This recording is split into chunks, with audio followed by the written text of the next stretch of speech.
Bom, agora sim, vou compartilhar a tela com vocês.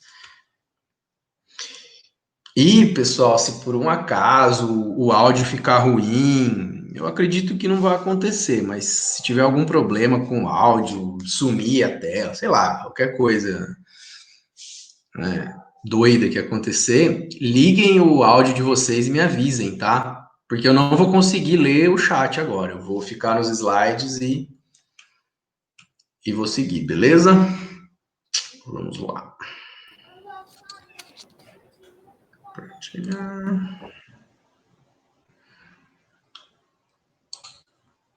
Bom, então, Capital no século XXI, a obra do Thomas Piketty, economista francês, lançada em 2013.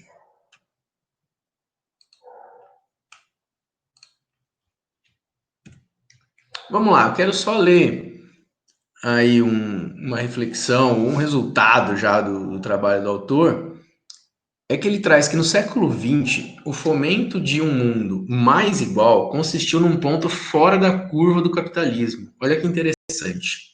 Deveu-se às grandes guerras, ao sucesso das mobilizações dos trabalhadores e outros elementos pontuais. O que ele quer dizer com isso? Que a desigualdade ela foi reduzida, então ela sempre existiu, desde o nascimento do capitalismo, mas ela foi reduzida ao longo do século XX, da década de 40 até praticamente o fim do século XX. E ela volta a crescer, volta a aumentar a desigualdade. Então, a desigualdade de renda e do capital, e as duas somadas, ela volta a subir agora. E a projeção é de que, nas próximas décadas, voltemos a uma situação parecida com a anterior da crise de 29, anterior à Segunda Guerra Mundial, quando a desigualdade era maior. Nos países do estudo, quais são os países do estudo do Piketty? Estados Unidos, França, Inglaterra, Alemanha, Japão. É uma extraordinária base de dados do autor, mas, sobretudo, países ricos. A análise está aí. Países ricos. Bom, esses conceitos fundamentais, para quem já viu, vou falar brevemente. Capital é visto como riqueza e patrimônio na obra. O que é? O conjunto de ativos não humanos. Capital imobiliário, terra, capital financeiro, que gera renda, não o trabalho. Né? Então, a renda do capital não é a renda do trabalho, não é o salário. Então, capital é estoque.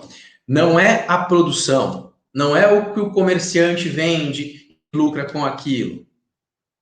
Não é o que a pequena empresa vende e lucra com aquilo. Mas é o que é estático.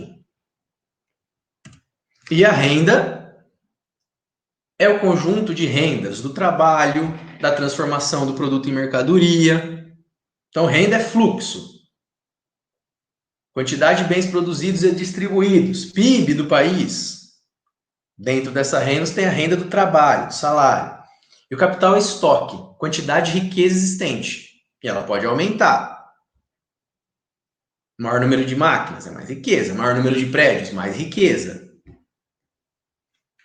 Mais capital é estoque. Partindo aí desses pressupostos, ao princípio da convergência e da divergência. Eu vou passar bem rápido aqui, para chegar nessa tela. Bom, princípio da convergência. Há possibilidade de se reduzir a desigualdade. Foi o que aconteceu durante o maior período do século passado.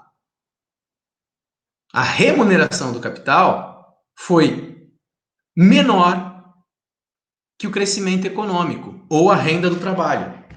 É o PIB. Estou simplificando aqui, tá? Mas é o crescimento econômico mais a renda do trabalho. A remuneração do capital, que é estático, foi menor. Quando isso, ou ela foi reduzida, quando isso acontece, diminui-se a desigualdade. Quando a renda do capital R é maior que o crescimento econômico, o que é normal ao longo dos séculos de capitalismo, o que acontece? Aumenta-se a desigualdade. A riqueza herdada, então a herança, aumenta mais rápido que a renda e a produção.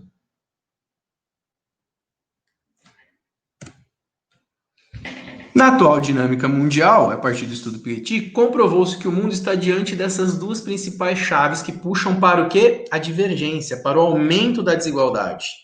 Então, um longo período de diminuição da desigualdade para um período atual de aumento da desigualdade.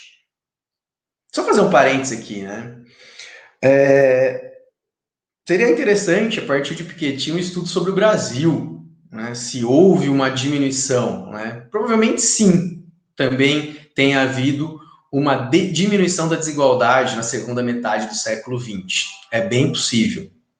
Só que, né, ainda assim, não significa que a desigualdade diminuiu, que possamos dizer, nossa, nos tornamos uma Escandinávia, nos tornamos uma Noruega. Infelizmente, estamos bem longe disso, estamos entre os países mais desiguais do mundo, vocês já devem ter ouvido isso algumas vezes. Né?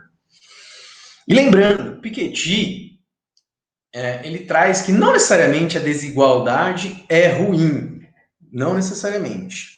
Porém, deve-se entender a origem dessa desigualdade. De onde vem a desigualdade? Aí que está o problema. Né? Por quê? Porque puramente econômico você não vai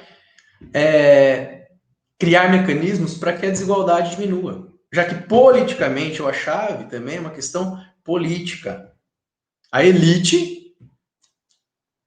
que coloca, que traz seus próprios salários. Por exemplo, super salários no judiciário.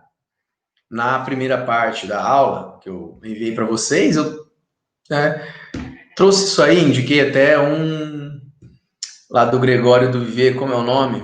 Greg News. Mas vale a pena assistir o dos penduricalhos da justiça.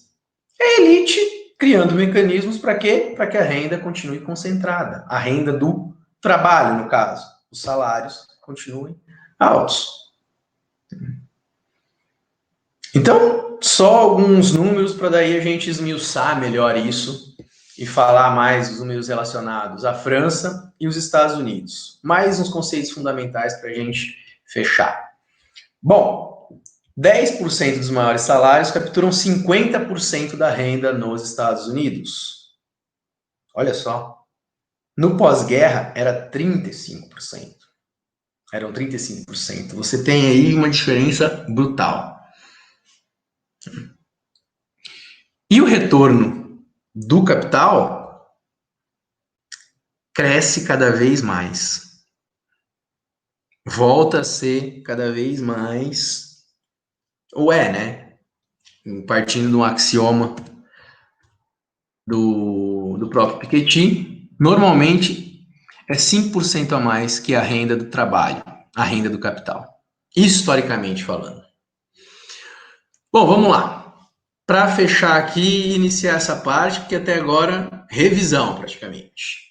A tese central do livro indica que, numa economia em que a taxa de rendimento sobre o capital é maior que a taxa de crescimento econômico, então R maior que G, crescimento do capital, é maior crescimento econômico, a riqueza herdada cresce com maior velocidade do que a riqueza produzida. E é isso que volta a acontecer nos últimos anos. 2005, 6, 7, 8, 9, 10, 11, 12, 13 e segue.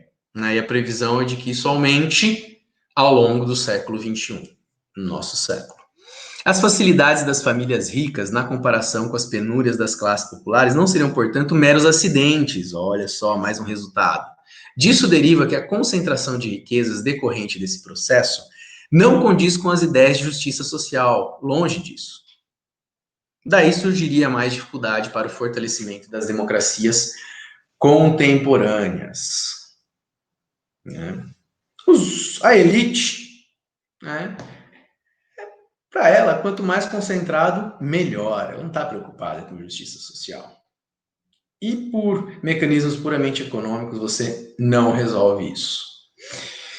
E olha só, né? Infelizmente, pós-guerra, então a guerra foi um mecanismo de destruição do capital. Redução de prédios, de empresas, redução de terras, terras foram apropriadas pelo Estado, então do capital privado, e por aí vai. Então, da forma como está, o capitalismo engendraria de modo automático o fomento da desigualdade e acabaria trazendo graves conturbações sociais. Bom, isso já não é novidade para nós aqui no Brasil. Esse trecho é de uma resenha que eu deixei indicado para vocês, vale a pena acompanhar essa resenha, porque ela traz uma breve análise da obra, mas, além disso, ela traz uma análise da desigualdade, ou os efeitos sociológicos da desigualdade. Como a sociologia enxerga a desigualdade. Por quê? Porque é economista e os argumentos e a análise dele é da economia política, e não é um viés sociológico em si. Mas Piketty faz a ressalva. Obviamente, as origens da desigualdade não são puramente econômicas. E os efeitos da desigualdade, se ela aumenta, obviamente não são somente econômicos. Por exemplo, racismo interfere, desigualdade de renda, desigualdade salarial, desigualdade de gênero no Brasil. Ainda assim, por mais que tenha diminuído, ainda assim, mulheres em mesmos cargos que homens recebem salários menores. Isso é desigualdade. Então, são mecanismos aí. E o que vem acontecer com o aumento da concentração cada vez maior na mão de poucos, obviamente vai gerar conturbações sociais. Bom, vamos lá. Desigualdade. Questões conceituais ainda, né? E essa desigualdade aí que a gente vem falando. Vamos entender melhor isso aí, esmiuçar melhor isso para fechar o nosso quadrimestre. Bom, 3 tipos de renda: renda do trabalho, salário, gratificações e outros pagamentos. Renda do capital é a renda que vem do que é estático. Dividendos, juros, lucros reinvestidos. Né? Então, dividendos, lá, lucros. É o capital financeiro. Né?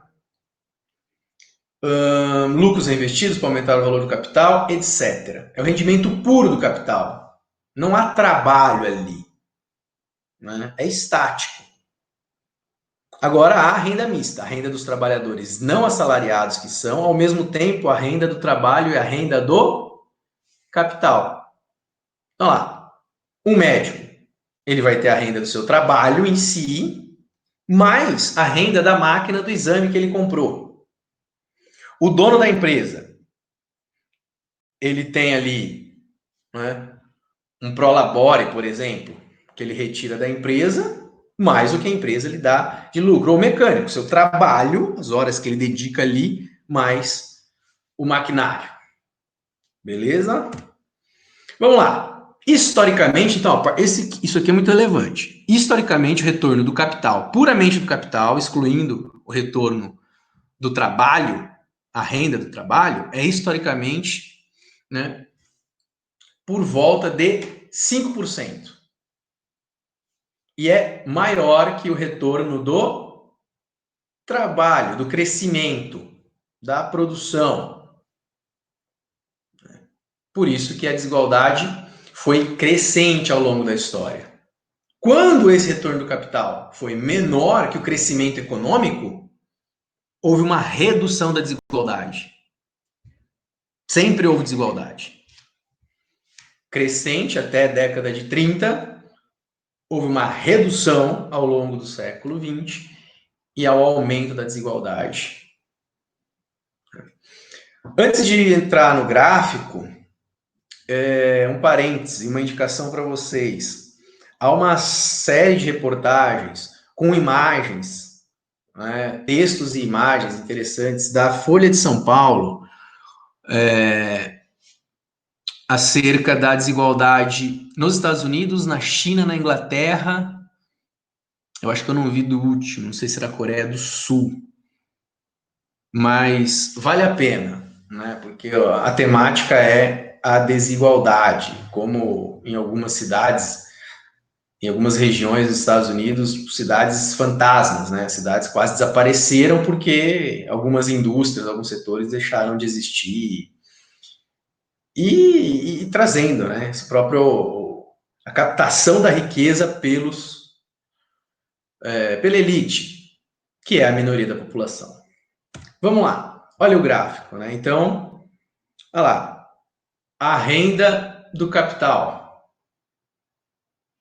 Historicamente, né, tem a média de 5%.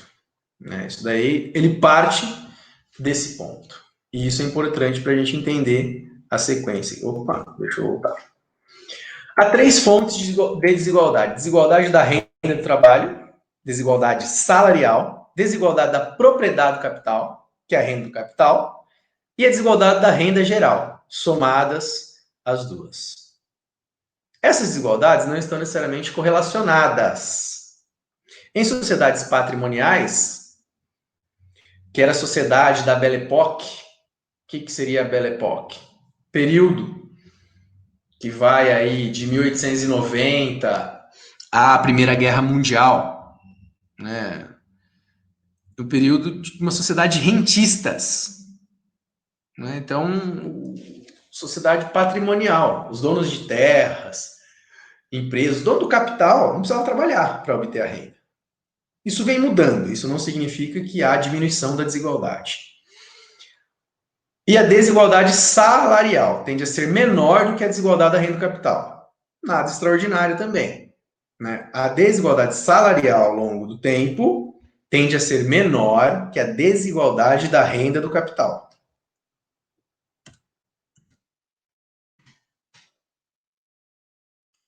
Ah lá, vamos lá.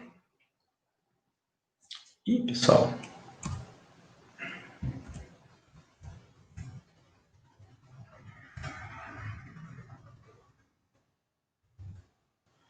As tabelas ficaram fora aqui do. Depois eu tenho que arrumar isso aqui.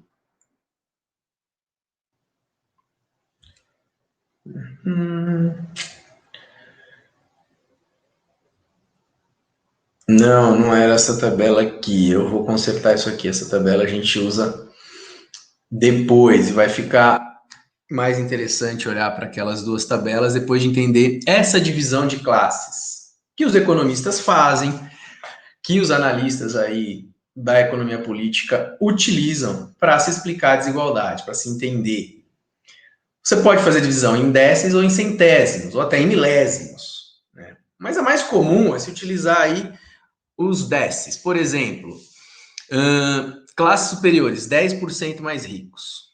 Então, entre 90% e 100% da população. Entre 50% e 90% da distribuição da renda é a classe média. E 50% da base da distribuição da renda são as classes pobres ou populares. Né? Então, se faz uma divisão para saber quanto que o 10% mais rico da população detém da riqueza. Quanto que o 40% classe média. Então, ó, não tem nada a ver com as definições de classe média do IBGE, nada disso, vamos confundir. Né?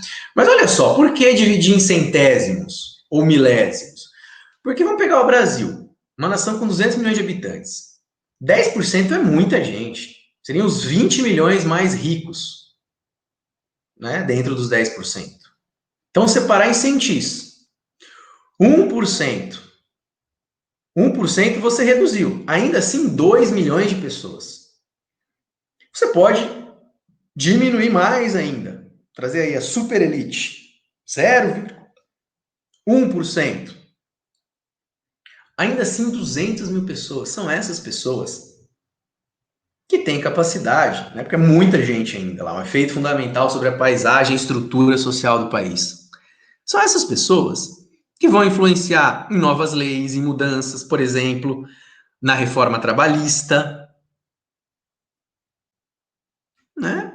É o que o Marx vai chamar de burguesia industrial, boa parte delas, mas não só proprietários de terra, quem vive do capital rentista, super executivos, desembargadores com super salários, É algo assim difícil de encontrar entre os lugares do mundo. No funcionalismo, você ter aí super salários dos que estão entre as pessoas mais ricas do país, né? Não é um fato comum. O Brasil consegue algumas proezas. Então, vamos lá. Só para a gente mostrar aqui, né, um nível, para a gente ter um parâmetro do, do nível de desigualdade, por exemplo, do trabalho. Uma é do trabalho e capital. Vamos somar do trabalho e do capital, vai. Considerado uma desigualdade baixa, a Escandinávia dos anos 70 e 80. Olha lá, 10% mais ricos detinham 25% da riqueza. Então, estou falando riqueza, capital mais trabalho. 40% detinham 45% e as classes populares 50%, 30% da riqueza. Europa de 2010, considerada uma desigualdade média. Estados Unidos, né, já é considerada ou vai atingir uma desigualdade alta, a previsão em 2030. Mas olha lá, 35%, ó, 10% da população detém 35% da riqueza. Classe média, 40% da riqueza. E as classes populares, 25%. Olha só, Estados Unidos em 2010 se compara à Europa de 1910. Então, os Estados Unidos já é considerado uma desigualdade alta. Por quê? 10% mais ricos detêm 50% da riqueza, tanto da renda do capital quanto da renda do trabalho. 40%, 30% e 50% da população das classes populares tem 20%. Né? O Brasil é mais que isso. O Brasil está na desigualdade muito alta. Né? O Brasil, estamos lá, seguiremos aí firmes para aumentar a concentração de renda no país. Mesmo porque o próprio Piketty demonstra isso, né? Se quando a renda do capital é maior que a renda do trabalho, em períodos de crise econômica, PIB negativo, você tem o que? Aumento da concentração de renda. Então, em períodos de crise, a concentração de renda. Vamos lá. Aqui eu já expliquei para vocês, né? Super elites e tal. Seguindo. Classe média patrimonial. Interessante. Que vem a ser a classe média patrimonial? Surgimento ao longo do século XX. Por quê? Porque essas classes médias populares não detinham patrimônio até a década de 30, 40. É algo recente, né, para a história do capitalismo.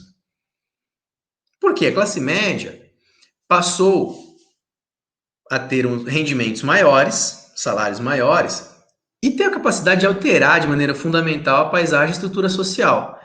Então, você tem destruição da renda do capital, Segunda Guerra Mundial, você tem estado de bem-estar social, né, desde a década de 20, 30, na Europa, no Brasil é só, né, pós-Vargas. Isso faz com que a classe média comece a adquirir algum patrimônio. Casa, outra casa, é mais longe de ser elite ainda. Né? Mas é algo recente. Olha lá, alguns dados aqui que eu já venho falando para vocês. Em 1910, Belle Époque, a desigualdade era muito alta na Europa. 10% dos mais ricos detinham 90% da riqueza, na média aí do mundo ocidental. 1% mais rico detinha sozinho 50% da riqueza. Praticamente inexistia a classe média social como conhecemos hoje. Olha só, 50% mais pobres tinham 5% da riqueza. Então, houve uma diminuição brusca da desigualdade, podemos dizer assim. mas que vem aumentando novamente. A desigualdade vem subindo novamente. Ah lá, em 2010, Estados Unidos, 10% mais ricos detêm 70% da riqueza. 50% mais pobre permanece muito pobre, 5%, papapá, e seguindo os dados para vocês aí, né? Ah lá, na Europa, 10% mais ricos detêm 60% da riqueza. E vem aumentando. 50% mais pobre permanece muito pobre. 5% da riqueza. Classes médias, 35%. Olha só, isso aqui é da União Europeia. Então, aparentemente, é uma conquista de migalhas pela classe média, porém, isso gerou profunda transformação social. Então, mesmo que tenha havido uma redução brusca da desigualdade, Piketty é crítico, né? Conquista de migalhas pela classe média. Então, o patrimônio é simples. Moradia, pequena caderneta de poupança, não é nada. Ó, adquiriu fazenda, adquiriu, não é nada disso, né? Quais são os indicadores utilizados pelos economistas, cientistas políticos e por aí vai? Um deles vocês já devem ter ouvido falar, que é o coeficiente de Gini. O que é o coeficiente de Gini? O coeficiente de Gini, ele mede a desigualdade trazendo aí uma análise, uma fórmula matemática, porque Gini foi um matemático italiano, né, que criou essa fórmula, onde zero corresponde à completa igualdade. O que significa a renda é igual de todos os habitantes daquele país. Isso não acontece. E um corresponde à completa desigualdade. Vamos que só uma pessoa tivesse toda a riqueza do país. Isso também não acontece, né? Ou só uma família. Isso também não acontece.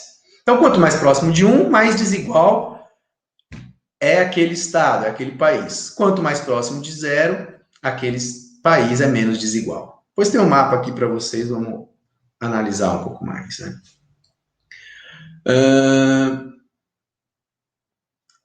Para ele, né, analisar só por meio desses índices, a gente perde um pouco da visão multidimensional da desigualdade. Não consegue explicar a desigualdade por meio aí da convergência, divergência, aquele mecanismo R maior que G. Né? Então, há outras questões colocadas. E é isso que ele vem trazer, de novo. Por isso que a obra é bastante aclamada, bastante criticada também, mas é bastante aclamada. Né? E gerou bastante repercussão. Olha aqui um mapa do coeficiente ou índice de Gini por meio das cores. A Groenlândia tem, né, talvez seja o menos desigual.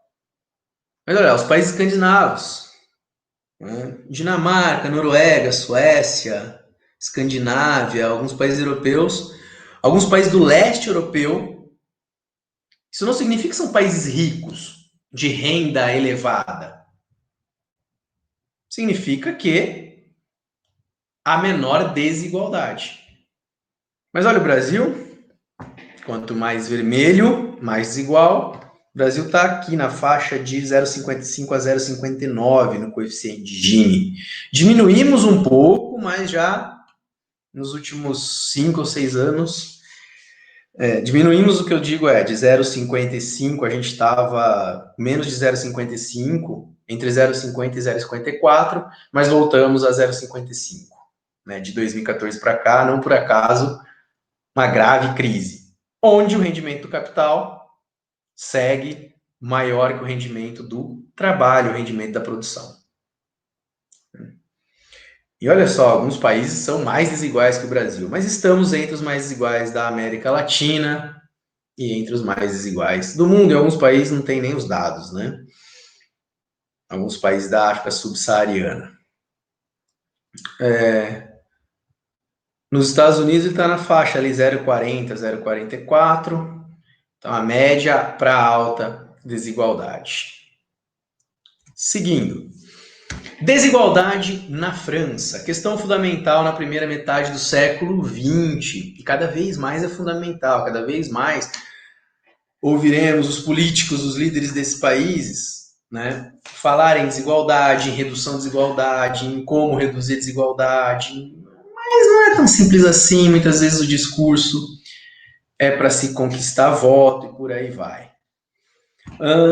Queda fundamental na primeira metade do século XX, como eu já falei para vocês, a queda da desigualdade da renda do capital. Olha que interessante, a redução da desigualdade foi muito mais porque caiu a renda do capital e não a desigualdade da massa salarial. Continuou alta a desigualdade dos salários. Os salários se mantiveram a longo prazo, com pequenas dinâmicas de curto prazo. Só que a renda do capital foi reduzida dos anos 40 até os anos 80 e 90. 1940, 1980, 1990. Como eu já falei, também o surgimento de sociedade de classes médias na França do século XX. Pessoal, aqui eu selecionei França e Estados Unidos, né, para não ficar uma coisa mais números sobre os países. O livro é muito interessante, ele traz análise da Alemanha, do Japão, da Inglaterra, né? Então é muito interessante analisar isso aí, mas é um movimento comum nesse país. Claro que há algumas peculiaridades. Os Estados Unidos está mais desigual que a França, que a Inglaterra e outros países europeus, mas a desigualdade vem crescendo, vem, né, num crescente desde o fim do século XX.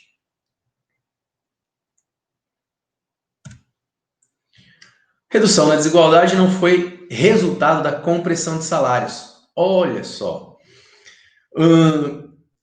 Kuznets, né, economista, fez uma curva que ele previa o contrário, né, que a desigualdade ia acontecer com a compressão, que a redução da desigualdade ia acontecer quando fosse reduzida a desigualdade salarial. Não foi isso. Na verdade, o que aconteceu foi a redução da renda do capital. O capital se tornou menos concentrado ao longo das décadas do pós-guerra, pós-segunda guerra, melhor dizendo.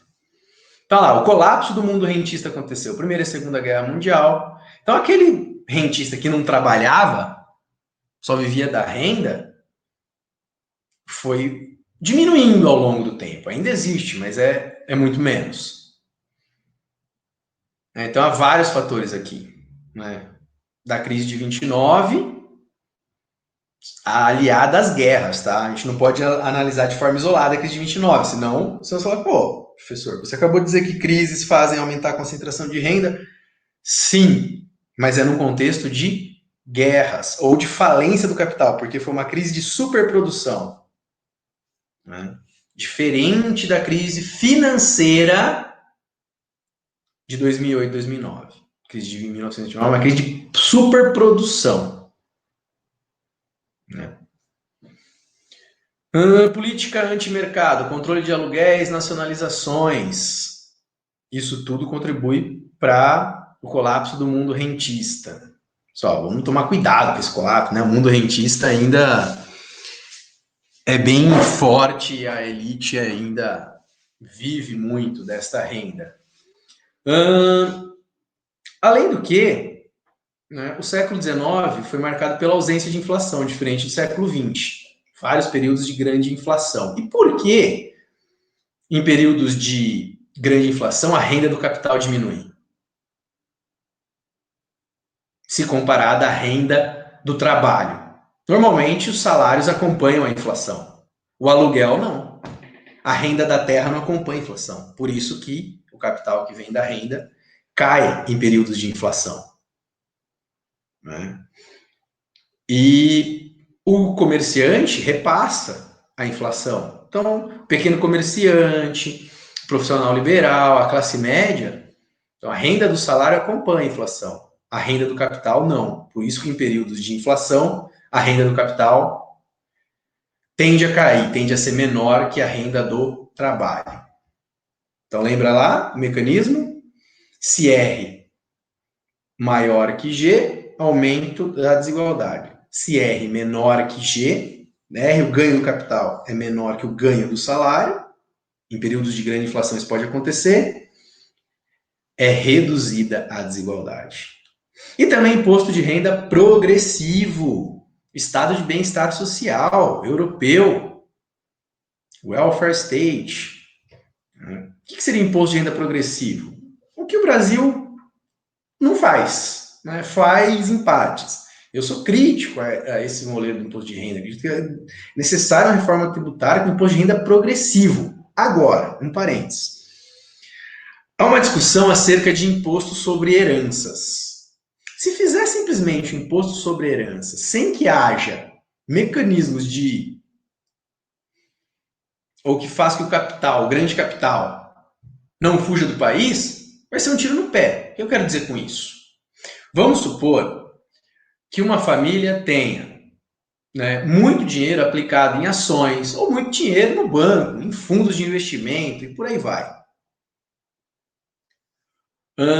Vamos supor que isso tudo está em nome de duas pessoas da família. E há alguns filhos lá, 2 irmãos e alguns filhos. Se aumentar o imposto sobre herança, ele deve ser mais alto mesmo no Brasil. O Brasil é um dos mais baixos, deve ser mais alto. Possivelmente, esses 2 irmãos, que eu estou dando um exemplo hipotético, vão tirar o dinheiro do Brasil, porque é fácil movimentar o dinheiro. Desde os anos 80, 90, se tornou mais fácil. E não há um imposto tão alto para você tirar o capital do país. Eu não tenho dúvida que eles vão fazer isso. Essa super elite vai fazer isso, vai tirar o dinheiro do país. Agora, há uma maneira de se fazer sem que isso aconteça. Há uma maneira de se fazer. Né? Agora, sobre imposto de renda progressivo.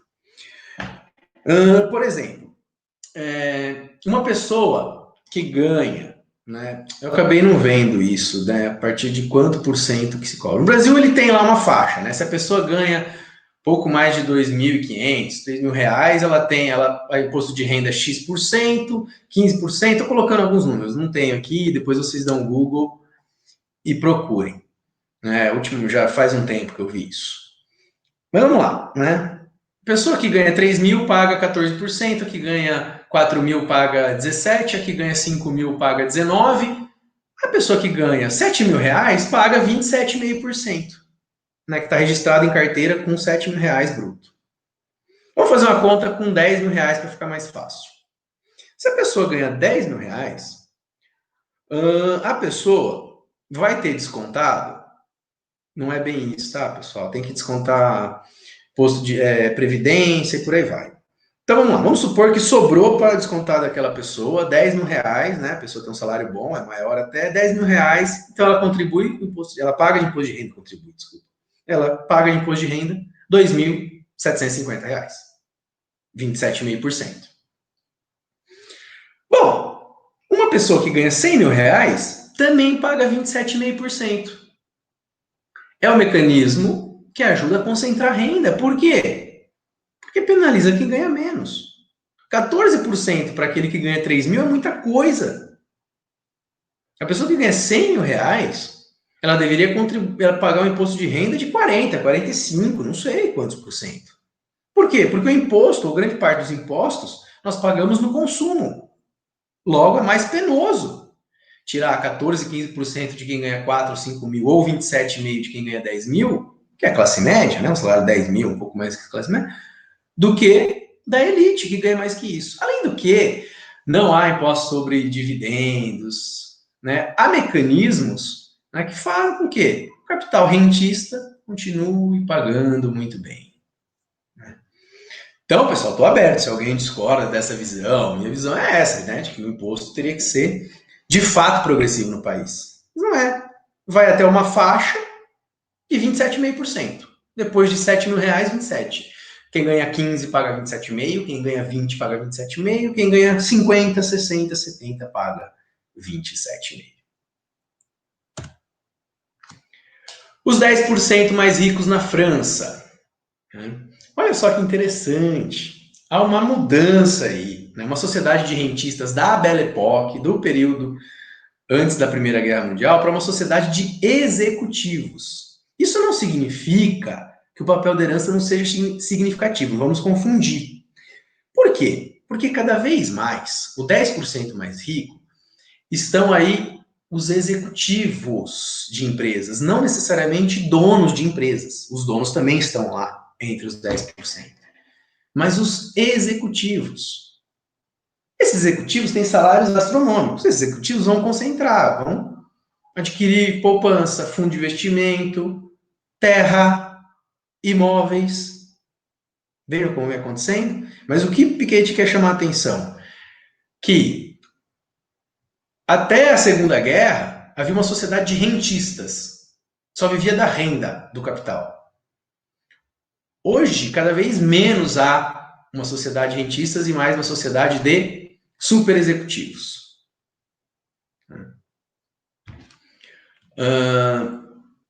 A renda do capital supera a renda do trabalho apenas no último milésimo da distribuição de renda dos mais ricos. Olha o que eu quero dizer com isso. Vamos lá. Acompanhe comigo o gráfico. Ó, os 10% mais ricos. Olha só, a renda do trabalho remunera muito mais do que a renda do capital, que é a bolinha. A renda do capital só remunera mais que a renda do trabalho entre os 10% mais ricos, tá? Nesse milésimo superior aqui, ó, de 99,9% a 100%. Antes disso, não. Tá? Mas para a gente não confundir, isso não significa que a desigualdade vem diminuindo. Não. E cada vez mais a desigualdade salarial vem aumentando e vai acontecer. Desigualdade nos Estados Unidos. Desigualdade americana dos anos de 2010 é tão extrema em termos quantitativos quanto a desigualdade da Belle Époque. Então, uma curva em U no gráfico aqui dos Estados Unidos, né? Mas também, olha lá, uma sociedade de rentistas para uma sociedade de super executivos e de celebridades. Olha só um fenômeno que acontece nos Estados Unidos. Uma porcentagem diminuta da população de celebridades que recebem salários, ganhos, né, salariais astronômicos. Olha que interessante a gente olhar esse gráfico em U dos Estados Unidos. 1910, período da Belle Époque.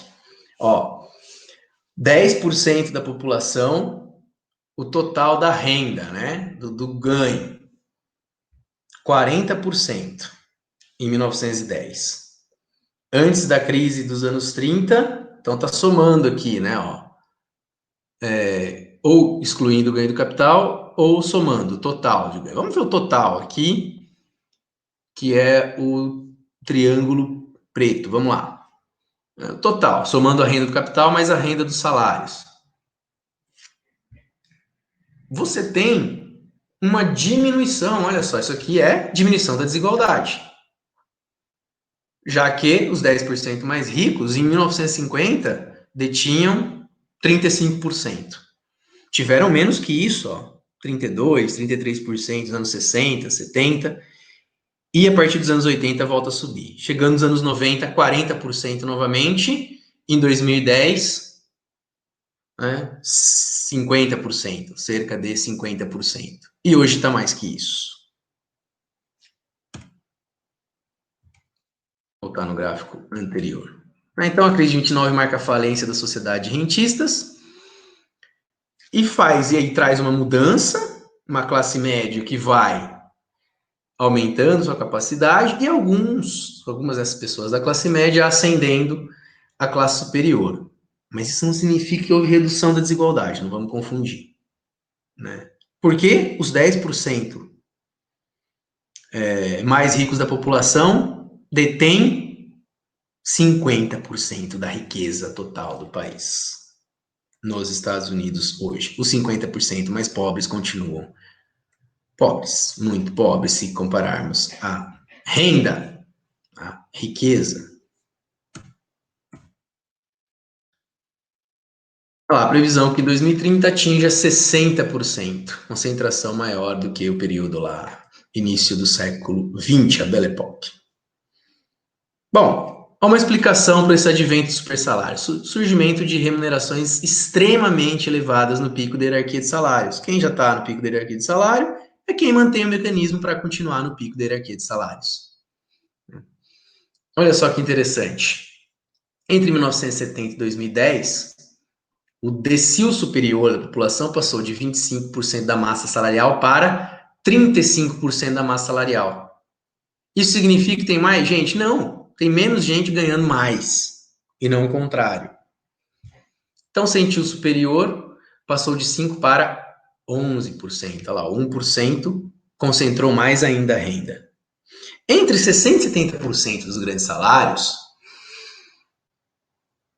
são de super executivos. Apenas 5% dentro lá do milésimo ainda superior. Apenas 5% desses salários astronômicos são de super celebridades.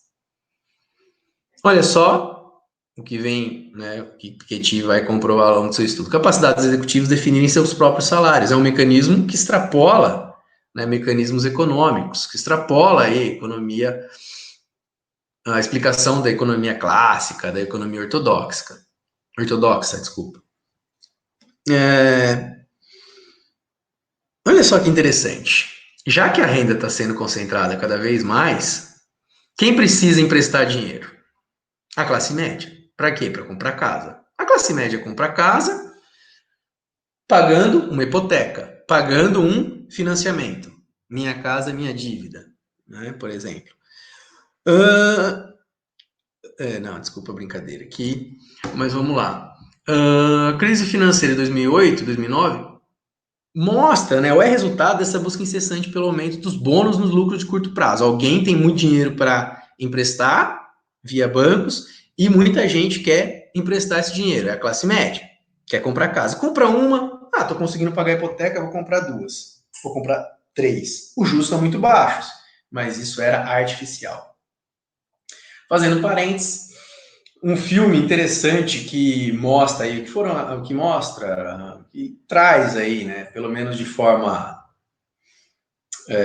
razoável, que foi a crise do subprime de 2008, 2009. É bem mais complexo que isso para entender, mas foi uma bolha financeira do setor imobiliário nos Estados Unidos. Os Estados Unidos, maior economia do mundo, crise financeira, banco quebrando, afeta quase todo mundo. E afetou. Alguns anos depois, outros foram afetados, né, no curto prazo. O Brasil, no médio prazo, foi afetado pela crise de 2008 e 2009. Mas é uma crise de subprimes, né, a busca incessante pelo aumento de bônus dos lucros de curto prazo. Os bancos vão emprestando de forma maluca, sem que haja uma contrapartida, e em algum momento as pessoas não têm como pagar esses empréstimos. Aí desaba. O filme é a grande aposta. Vale a pena, não sei se vocês já viram, mas vale a pena assistir. É um filme de alguns anos que traz operadores do sistema financeiro, lá de Wall Street, que prevêem 2, 3 anos antes que a bolha vai acontecer, vai estourar. E ganham muito dinheiro apostando na crise, apostando na queda do sistema, né, ou na bolha imobiliária. Então é baseado em uma história real, em fatos reais, vale a pena. Crise financeira e desigualdade, dois mecanismos fundamentais: surgimento dos supersalários, como eu já falei para vocês, e maior procura dos empréstimos pela classe média, também já falei. Fechando, pessoal, considerações finais, resultados do estudo.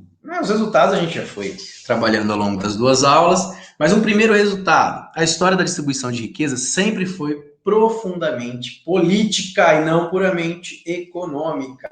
Não é possível reduzi-la por princípios puramente econômicos. Por quê?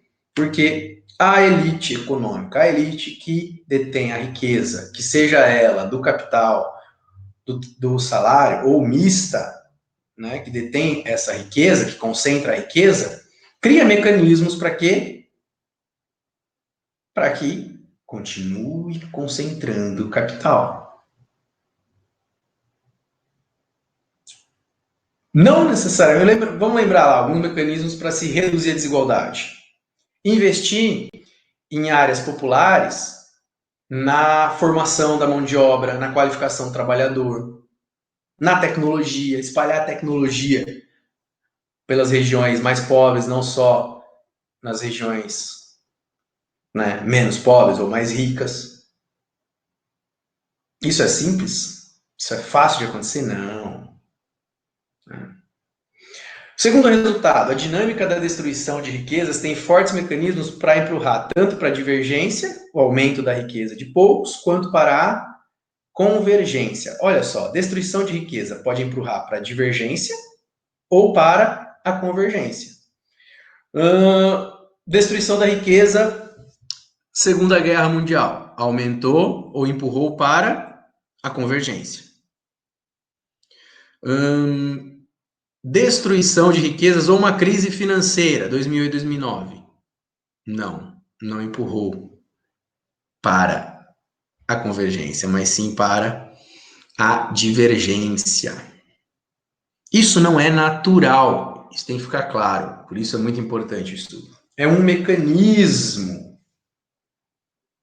Por quê? Para Piketty, a ideia de que o mundo opera por leis econômicas universais não é válida, porque tem que se levar em conta os aspectos, as origens políticas e as explicações não meramente econômicas para se entender a desigualdade.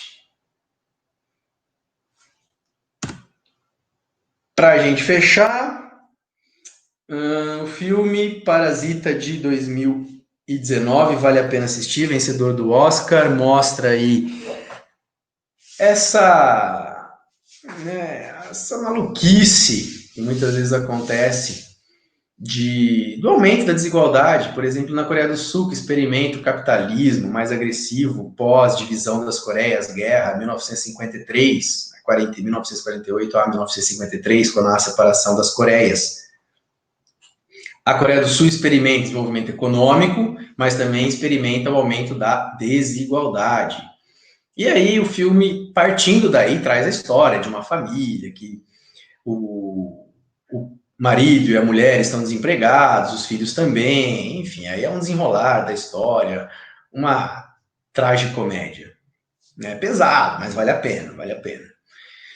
E indicação musical, Milton Nascimento, dispensa apresentações. Preciso melhorar isso aqui, que não ficou muito bem visivelmente, mas está aí o link do YouTube, 2 músicas do grande Milton Nascimento, doutor honoris causa em universidades nos Estados Unidos, na Europa, né, e até aí eu já não tenho conhecimento, mas não sei se na Ásia e em outras regiões ele também há um reconhecimento do trabalho do Milton Nascimento. 2 músicas aí. Não esquecerei de fazer uma playlist para vocês, mas aí depois das correções, né, pessoal? Terminar as correções, eu faço uma playlist para vocês. Vamos voltar aqui, eu vou parar de compartilhar a tela. Tudo bem, pessoal? Tudo certo? Não aconteceu nada de estranho? Conseguiram ver os slides? Aqui tudo certo. Ufa! Tudo certo por aí? Bom, então vamos lá para a nossa segunda etapa. Podem mandar as questões relacionadas a essa aula, a aula anterior. Primeiramente, vamos falar aí das questões relacionadas ao capital no século XXI, porque foi um apanhado, né? Tentei fazer um resumão do livro todo, indiquei o capítulo 3 para vocês como leitura obrigatória, e né, não é tão complexo de se entender, mas é uma obra fundamental para se entender desigualdade hoje, né, de 2013, mas é muito atual. Ele já lançou mais uma obra aí no embalo, no bojo do Capital no século XXI. Então vale a pena. Olha, ele esteve na UFABC em 2014, que legal. Muito bom. Né, ele já foi do MIT, ele está na Escola Francesa de Economia, né? Piketty é um dos grandes nomes hoje aí da economia política internacional. E aí, pessoal, ninguém tem dúvida, nada, tá tudo tranquilo? Querem perguntar alguma coisa? Ficou alguma aresta aí?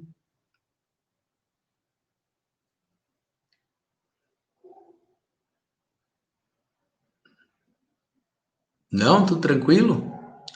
Ah, o pessoal tá jantando, não é possível. O pessoal foi jantar, me abandonou já.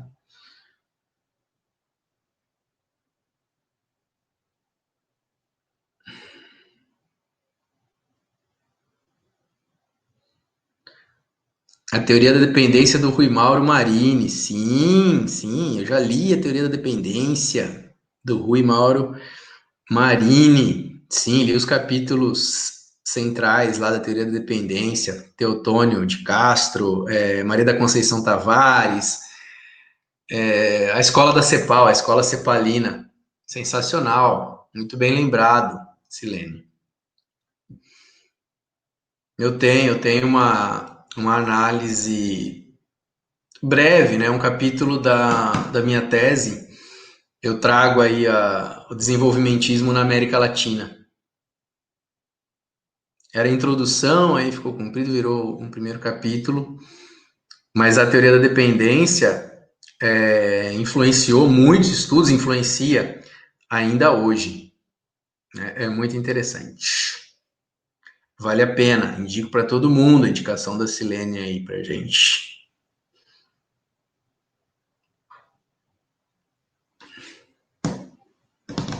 Quem mais?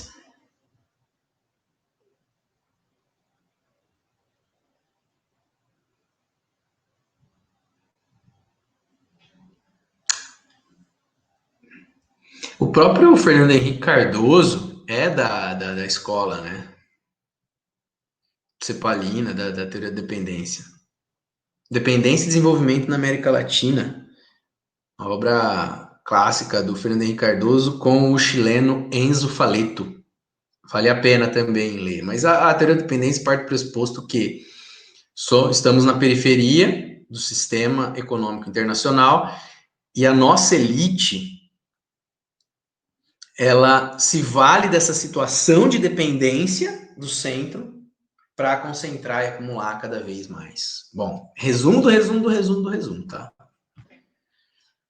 Vamos lá, você não acha... A Silene mandou uma questão também. Você não acha que a superexploração dos trabalhadores em países periféricos como o Brasil acentua? Certamente, né? Certamente, e se viajarmos pelo... Olha só, o exemplo eu já devo ter comentado com vocês. Eu já estou há 2 meses, né, fugindo de São Paulo. Estou na casa dos meus pais, no interior de São Paulo, uma cidade de 40 mil habitantes. Os salários aqui, de até cargos de especialização e tudo mais, são menores do que São Paulo, São Bernardo do Campo, por aí vai. Por quê? Porque há dois grandes grupos econômicos na cidade, de usina de açúcar, de álcool e por aí vai, eles concentram os salários, exploram mesmo, não adianta. Né? Por exemplo, um soldador ganha na usina metade do que ganha um soldador em outra cidade, outra região. Né? Pode dizer, ah, mas o custo de vida e tal, mas exploração do mesmo jeito. Né? Partindo pela ótica marxista, a extração da mais-valia é enorme no nosso país.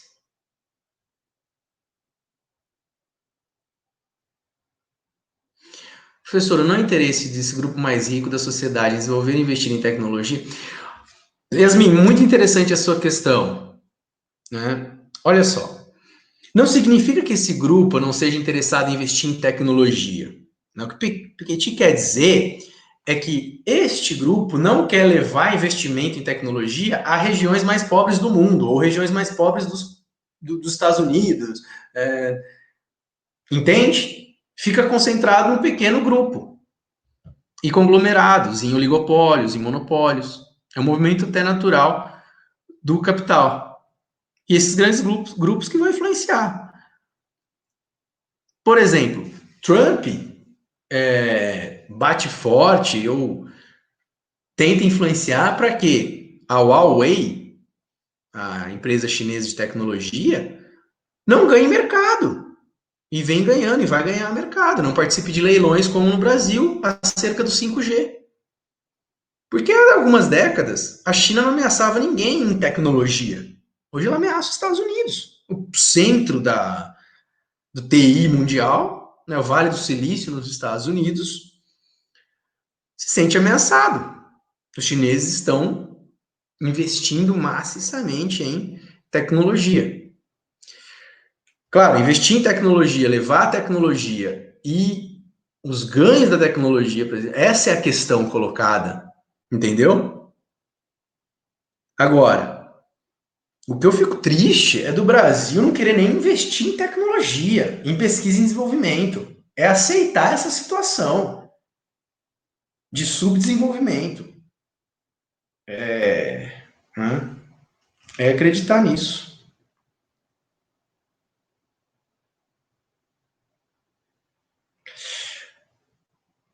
Nossa, Arthur, peraí, o Arthur colocou uma questão aqui complexa. Arthur, você acha que a democracia atrasa o nosso desenvolvimento coletivo? Como assim, Arthur? Aqui a gente está trazendo democracia com desenvolvimento econômico. Quiser abrir o áudio para explicar melhor a sua questão, atrasa o nosso desenvolvimento? Não, acho que não é a democracia que atrasa, né? Ela é mais difícil se implementar um projeto que vá reduzir a concentração de renda numa democracia. Nisso eu concordo, né? Quando o Estado autoritário, por exemplo, ele vai lá, desapropria a terra, papapá, papá, e pode reduzir a desigualdade.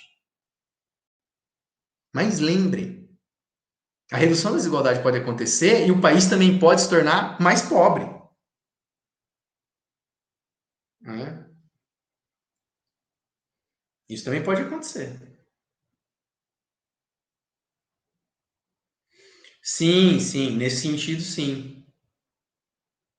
Né? Agora, eu prefiro que seja numa democracia que haja desenvolvimento econômico, social, aí de uma nação. Né? Não sei se foi Winston Churchill que colocou, né?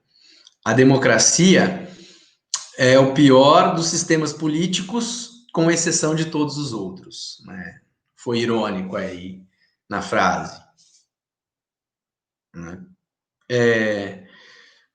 Eu não acredito que governo autoritário leva necessariamente à redução da desigualdade.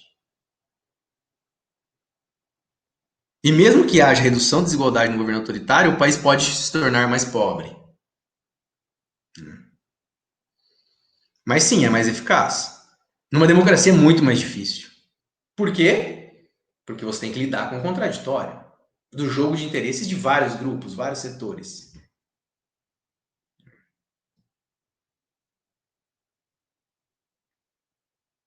No último século, mais cresceu no mundo nas últimas décadas, né? Década de 80 para cá. O Brasil foi o segundo que mais cresceu? Não. Arthur. O Brasil não foi o segundo que mais cresceu, não. Longe disso. Nosso desenvolvimento é se comparado ao voo da galinha. Ah, você tem o período do milagre econômico, né? Mas aí você parte de pouco desenvolvimento.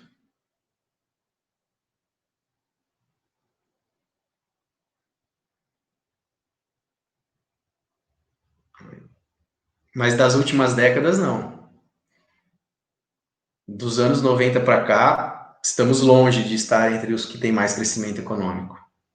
E o que prometeu o modelo neoliberal, que eu gosto de fazer várias ressalvas, né? São bem interessantes essas questões.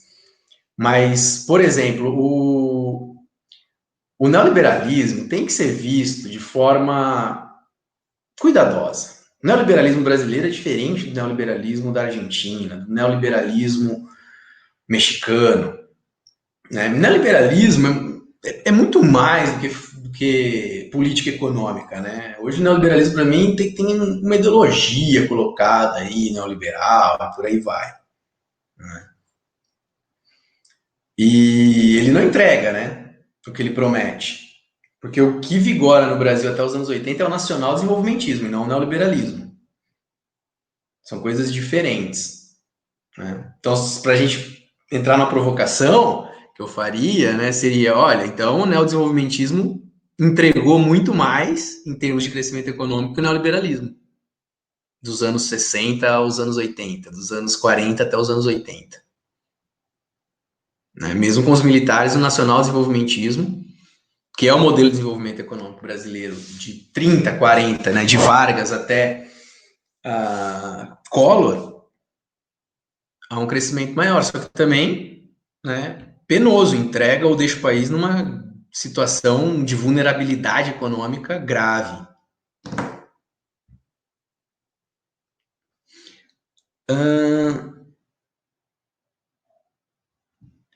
Vamos lá. Muito interessante, Arthur. Essas questões são muito interessantes. Né? Depois, se alguém quiser uma bibliografia acerca dessas questões, eu estudei bastante sobre isso, tanto para a dissertação, para o mestrado, quanto no doutorado, mais especificamente em América Latina. Né? Brasil e México no mestrado e México no doutorado. Se vocês quiserem, me manda um e-mail, WhatsApp, que eu tenho bastante bibliografia sobre isso. Silene, vamos lá. Mas se eu comparar um brasileiro e um alemão, não ganham mesmo? Mesmo cumprindo a mesma, isso sem todos igual, né?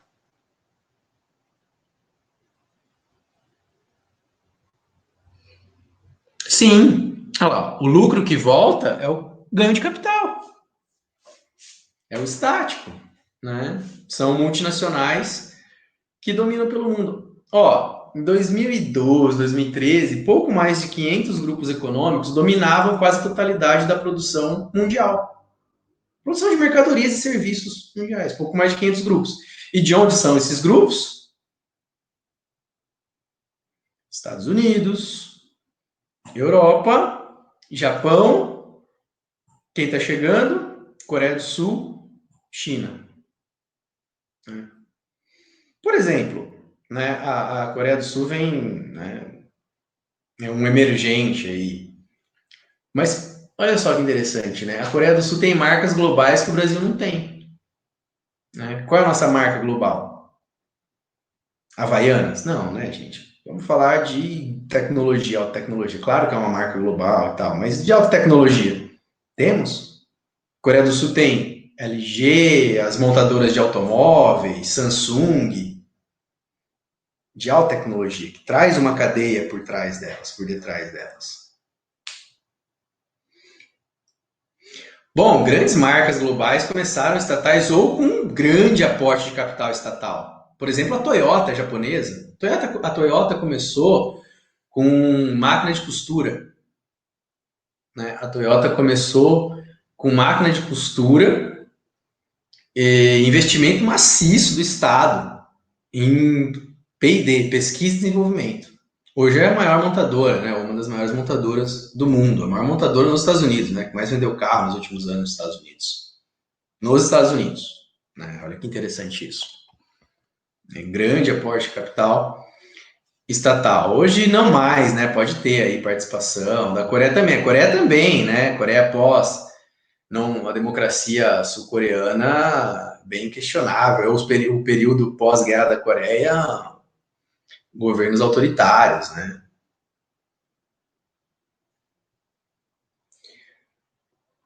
A Silene mandou mais uma questão, vamos lá. Ó, pelo que entendi da FHC, ele acredita que o país pode se desenvolver mesmo com dependência, porque para ele o capital, assim como o país pode se tornar rico mesmo dependente.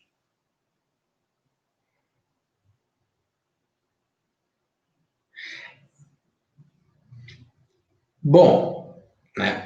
O FHC traz uma teoria para explicar a realidade, mas ele acredita nisso, que é possível se desenvolver mesmo na dependência, está correta. Mas o que não entra na conta foi o seguinte, ele não coloca que as empresas estão vinculadas com as nações, como aqui. Sim, e ele escreve lá nos anos 60, né? Você tem uma outra dinâmica. Aproveitando, indico mais duas obras para você. Mundialização do Capital e mundialização financeira. Silene, Arthur, todo mundo aqui nos acompanhando. Estou falando da Silene e do Arthur que estão mandando as questões aqui. Mundialização financeira e mundialização do capital. Temos que ter em mente que FHC escreve no contexto da CEPAL lá dos anos 60, tá? Antes desse processo de mundialização financeira e mundialização do capital. Bom, o Fernando Henrique Cardoso, um acadêmico, um cientista social que se torna presidente, né? Enquanto presidente, ele foi um dos responsáveis pela adoção do neoliberalismo brasileiro, né? Pela abertura ao capital estrangeiro e por aí vai. Não podemos esquecer disso, né? Então, de uma forma crítica, Fernando Henrique Cardoso não lutou contra a dependência. Se partimos do pressuposto da teoria da dependência. Mas eu também não vi o governo Lula lutar contra. Né, já fazendo uma provocação aqui. Em termos de economia política, de política econômica, né? Eu acredito que o governo Lula foi importante, sobretudo, no que se refere ao aumento da renda do trabalhador, aumento do crédito para o mais pobre. Isso foi relevante, né, com o Bolsa Família e outras medidas e outros programas de transferência de renda, mas não bateu de frente com o grande capital. Tanto é que os grandes bancos, ao longo dos governos Lula e Dilma, lucraram muito e continuam lucrando.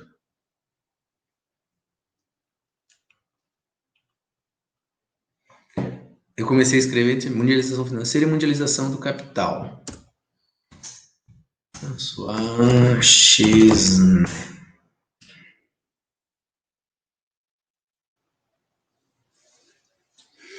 Eu acho importante o programa de transferência de renda, porque a reflexão que eu faço é: será que outro governo, outros partidos iriam promover um programa de transferência de renda como o Bolsa Família?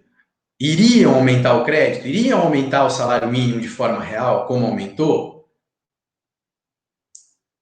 Por outro lado, né, não houve um choque para o grande capital no Brasil.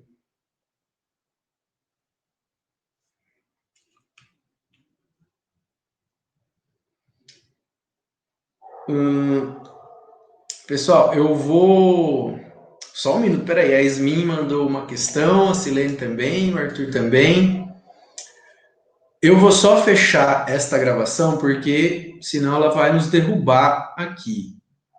Que eu tinha 120 minutos de gravação, porque eu quero enviar para vocês essa gravação. Então, eu vou só encerrar a gravação, mas continuamos por aqui. Vamos até as 9.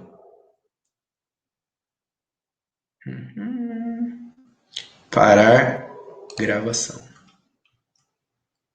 Com